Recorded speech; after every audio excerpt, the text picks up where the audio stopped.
Morning peeps, good morning everyone. How's everyone doing? Hopefully you guys are all doing well. Don't forget, if you're new to the channel, like, share, subscribe. Wow.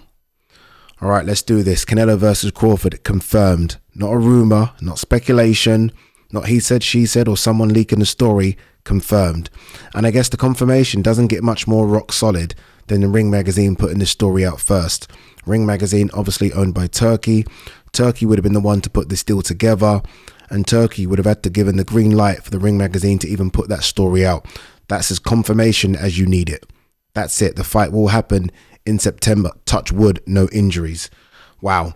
Easily the biggest fight of 2025. I said a few days ago, Benavidez Morale was my most intriguing fight of 2025. Obviously, that's now been put down to second place because this has been announced. Nothing can be announced to top this.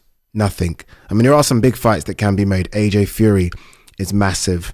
Shakur versus Javante will be massive, but nothing bigger than this. I mean, this is colossal. I mean, this will happen, fingers crossed, in Vegas. It needs to happen in Vegas. I don't think it happens in an arena. I think you have to go to the Raiders Stadium. I really do. What's the capacity?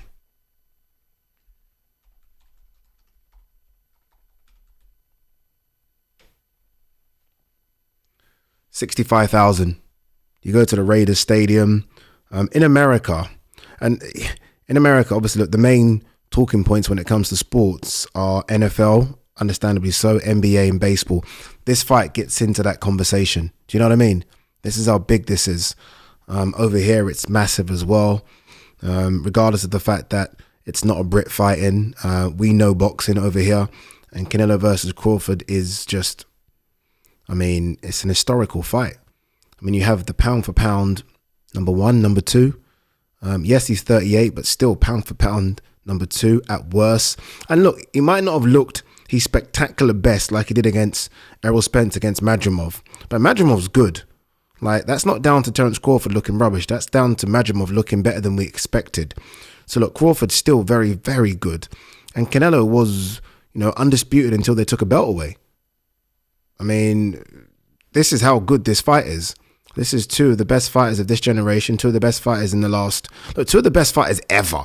I was about to say two of the best fighters of the last 50, two of the best fighters ever are going to meet at 168 pounds. And if it was anyone else jumping up from junior middleweight to 168 pounds, I would have said absolutely no chance. What are they doing? It's Crawford jumping up. It's Crawford. So for those of you that are sleeping on Crawford thinking he has no chance, you must be crazy. You must be crazy. Crawford has a hell of a chance. Canelo has slipped just enough for Crawford to have a chance. This isn't Canelo that, although this fight at 160, this isn't Canelo that beat Golovkin in their second fight. This isn't that Canelo. Canelo slipped off from there. Canelo slipped off from the Bivol fight. He's still very, very, very good. He's an elite fighter, but he slipped just enough for me to think Crawford has a chance. And that's all I need to know for me to get excited about this fight. There's so much to talk about, so my brain might go all over the place. Apologies. I do wonder about the timing of this announcement. I mean, we're in February, I mean, the fight has been talked about for September. I've never heard of a fight being announced months and months and months away. It's kind of strange. I do wonder why that's been announced. Are they going to have interim fights? Is that going to happen? Who knows? Pay-per-view price is going to be interesting in America. This is a fight that, even if it was at the traditional American high rate of nearly $100, I think this is a fight that does well over 1 million pay-per-view buys. So that's, I mean, that's 100 million minimum, right? Turkey's been speaking recently though, and I think he has done it about reducing pay-per-view prices. Do you reduce it for this? Again, I mean, if it was $100, I think people are still paying. Do you reduce it for that? Is it a fight? This is a bit crazy. Is it a fight that goes on DAZN? Is it a fight that goes on Netflix? I mean, who knows? Like, I know that there would be, and I think there have been conversations with Netflix in the past. Is it a fight Netflix say, okay, we'll take that? And we saw how big Netflix did for Mike Tyson versus Jake Paul. I get it. It was Mike Tyson. It was Jake Paul. But you saw the numbers. I mean, does it go there? Which would be, I mean, wonderful for everyone, right? Because, I guess if you're a Netflix subscriber, I mean, you got it. You got the fight. You don't have to think about the pay-per-view. So look, so much. Who's going to be co-main event? Is it going to be one of those Super Bowl events that we've seen recently with Riyadh season where it's absolutely stacked from top to bottom? There's a lot going on here. Honestly, there's a lot going on. Can you imagine? I think I said this with G-Man the other day when we filmed. I can't wait to film with G-Man on Thursday, by the way. But can you imagine when Canelo came over, the numbers that are being thrown around between him and Turkey? Can you imagine the numbers? Bear in mind, this is Canelo. This isn't, no disrespect to the other fighters that have, done good stuff on Riyadh season. Canelo has been making bucks since the beginning. Like, Canelo has been making, I don't even know what kind of numbers, 8 figures for the last 10 to 15 years. It feels like forever, right? So can you imagine the numbers that Turkey would have had to put down for Canelo to even A, entertain the conversation, B, fly over, and C, agree? Can you imagine what those numbers would have been? Crawford as well. So look, hopefully we get some more information about where this fight takes place. Again, I think it should be the Raiders Stadium. I think as many people as possible should be able to see this fight, and the T-Mobile and any other venue in Vegas just doesn't quite cut it. I mean, it will sell out those venues, and yes, the gate receipts will be incredible, but this is a stadium fight. It's a stadium fight. So, yeah, and it will be interesting to see if it is DAZN. If it's Netflix, if it's someone else, who knows? I mean, does Amazon Prime get involved? Like, be interesting to see how this plays out, because one thing we have seen with Turkey, even these Riyadh season events, yes, DAZN, I think, have the worldwide rights. I should know this. But Sky involved, TNT are involved. He doesn't just say, okay, one broadcaster take it. It seems to share that over to numerous broadcasters. So it'll be fascinating to see how this plays out. Obviously, we are months away. Early, I guess you've got to go Canelo, right? I mean, you've got to go to the natural 168-pounder who still has the best chin in boxing, has seen every single style, and has defeated most of those styles, as opposed to the guy coming up who, I mean, had one fight at 154. This isn't a Jamel Charlo who was undisputed at 154 going up. This is a guy that had one fight going up. So I guess you've got to favour the naturally bigger guy. And not just naturally bigger guy, a guy who, skill for skill, isn't too far off Crawford. So skill for skill, he's not too far off, has way more experience in bigger fights. And it's fucking Canelo, man. It's Canelo. So, yeah, I'm obviously super excited about it. I've always said this fight would happen. I've always said it. But I didn't expect an announcement now. Again, I feel like there's going to be so much more information being sort of fed to us in the next 2-3 weeks. I have a feeling that they're both going to fight an interim fight. I almost feel like they're announcing this just to kind of announce an interim fight, and we won't be as upset because we're like, okay, yeah, but they've got that one coming in September, which is rolling the dice. It's rolling. I know both are great. One's unbeaten, one's not been beaten since Bivol, but you're rolling the dice. I mean, I don't know why. I don't know why you can't get this on in May.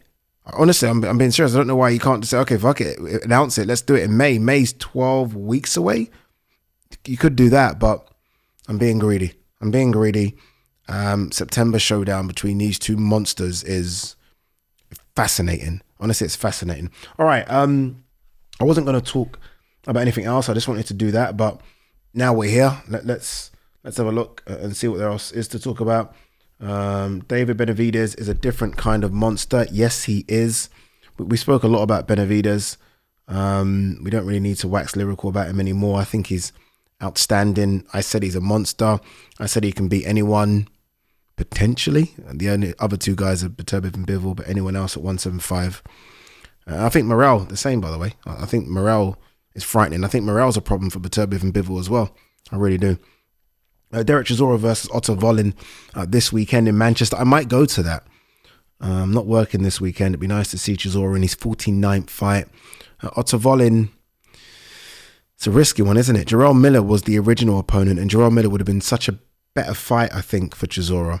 Otto Wallin might just spoil it and make it boring and win just because he's younger and maybe he's definitely more fleet-footed. I was going to say fitter.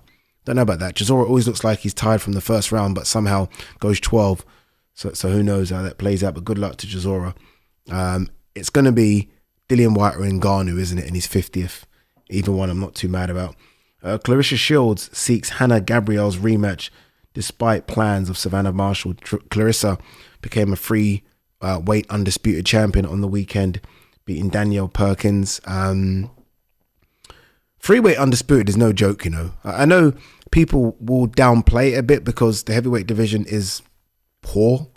I mean, even Danielle Perkins only had 5 fights in there. So, but still, nonetheless, you got to give credit to Clarissa. As for this Hannah Gabriel's fight, what for? They fought back in 2018 as middleweights. I think maybe Clarissa's pissed because Hannah put her down in that fight, if I remember. Hannah Gabriel's, I think since that fight, 7 years ago now, 7 years ago, 2018, yeah, 7 years ago, Hannah Gabriel's, I think, has fought 3 times. 3 or 4 times max. She got suspended as well. She was going to fight Clarissa back in 2023, but she tested positive for something. But she's only fought 3 or 4 times. And let me just bloody check this.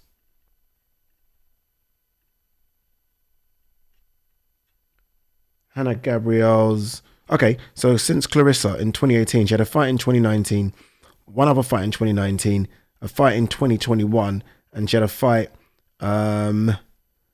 December 2024, 4 times. She's fought 4 times since Clarissa fought her. How many times Clarissa fought? Clarissa, since that fight, has had 1, 2, 3, 4, 5, 6, 7, 8, 9, 10. Clarissa should not be fighting Hannah Gabriel. Hannah Gabriel's like 42, 43 as well. No, thank you very, very much. All right. Let's have a look. Is there anything else? Not much else. I do want to do a video.